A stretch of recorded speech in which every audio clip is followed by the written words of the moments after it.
Stop. Before you spend another dollar on supplements, watch this first. 90 days ago, I made a decision. I was going to track every single supplement I put into my body. The dosages, the timing, the changes, or the total lack of them.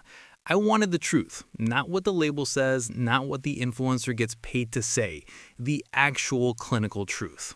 Here's what shocked me. The global supplement industry is worth $160 billion, and most of that money is spent on products that do almost nothing. I know because I bought them. But buried inside all of that noise, there may be a dozen supplements with real human data behind them. And if you get even one of them wrong, you could be hurting yourself. I went through dozens of studies so you don't have to. In the next few minutes, I'm going to rank the major supplement categories from life-changing to complete waste. Let's start with the foundation. Vitamin D3 with K2. This one changed everything for me. Vitamin D isn't really a vitamin. It behaves like a hormone and controls over 200 processes in your body. Immune system, mood, calcium absorption, all of it. A huge percentage of people are deficient. We stay indoors, we use sunscreen, we don't get enough sunlight. My own levels were less than half of what they should be. But here's the part most people miss. D3 alone isn't enough. When it increases calcium absorption, that calcium needs direction. That's where K2 comes in. It helps move calcium into your bones instead of letting it build up in your arteries. That combination is non-negotiable. Next, omega-3 fatty acids. Your brain is mostly fat, and a big portion of that is DHA. Without enough omega-3s, your brain and body don't function the way they should. When I added a high-quality fish oil, my inflammation markers dropped within 2 months. This is some of the most consistent data in nutrition. Then magnesium. Magnesium is involved in hundreds of reactions in your body, and a lot of people are deficient. But the form matters. Glycinate helps with sleep and anxiety. Threonate can support brain function. Citrate will send you straight to the bathroom. Same mineral, completely different effects.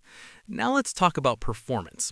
Creatine monohydrate is one of the most studied supplements ever. Hundreds of studies, consistent results.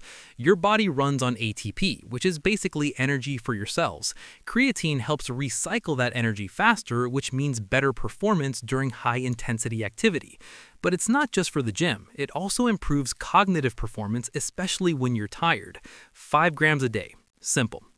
Whey protein is next. It's not really a supplement, it's just food in a convenient form. If you already get enough protein from your diet, you don't need it. If you don't, it helps. That's it. Pre-workouts are where things get messy. Most of what you're paying for is caffeine and underdosed ingredients hidden behind proprietary blends. That's just a way to avoid telling you how much of each ingredient is actually inside. The only ingredient here with solid evidence is L-citrulline, which improves blood flow. But most products don't even include enough of it to matter. Now for brain supplements. L-theanine is interesting. On its own, it promotes calm focus.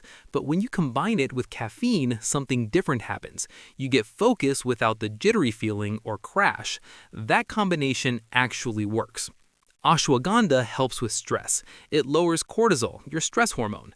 I felt calmer and slept better while using it, but long-term use can dull your emotions. So it's something you should cycle, not take forever.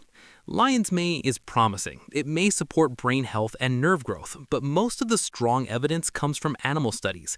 Human data is still limited. It might work, but it's not proven yet. Now let's talk about the part where people waste the most money. Fat burners. They don't work the way you think. At best, they help you burn a tiny number of extra calories per day, less than a short walk. What they really do is suppress appetite because of the caffeine. That's it.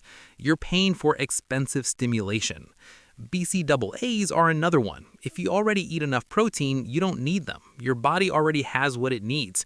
Most people are just drinking flavored water with a high price tag. Testosterone boosters are the most misleading category. Some of them may increase libido, but that's not the same as increasing testosterone. Blood tests usually show little to no actual change. If you have low testosterone, that's a medical issue, not something a random supplement will fix. Finally, the cutting edge. NMN and resveratrol are being studied for aging and cellular health. The science is interesting and the mechanisms make sense, but human trials are still early. For most people, especially if you're younger, your money's better spent fixing the basics first. And that leads to the real truth. You can't supplement your way out of a bad diet. You can't fix poor sleep with pills. And you can't out-supplement stress. Supplements are additions, not replacements. After 90 days, the only things that actually made a noticeable difference for me were vitamin D3 with K2, magnesium, omega-3s, and creatine. Everything else was just noise. If this saves you money, that's already a win.